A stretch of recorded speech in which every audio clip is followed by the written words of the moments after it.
padahal mun urang nyaritakeun Natalan ngan sakadar tuh penyelewengan tabang ngagejeburkeun urang.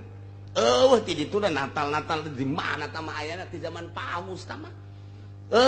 Perintah ti Kangjeng Nabi Isa teu aya Natalan teh mengenang kelahiran Isa teu dititah.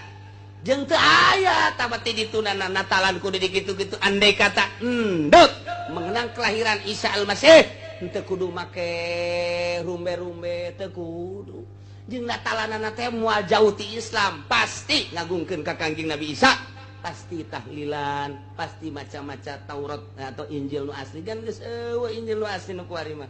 Eta mah geus tahrif kabeh oge. Urang kuari katipu nyana Natalan milu rame nyana tahun baruan urang milu macet Jakarta macet, puncak macet Cianjur macet.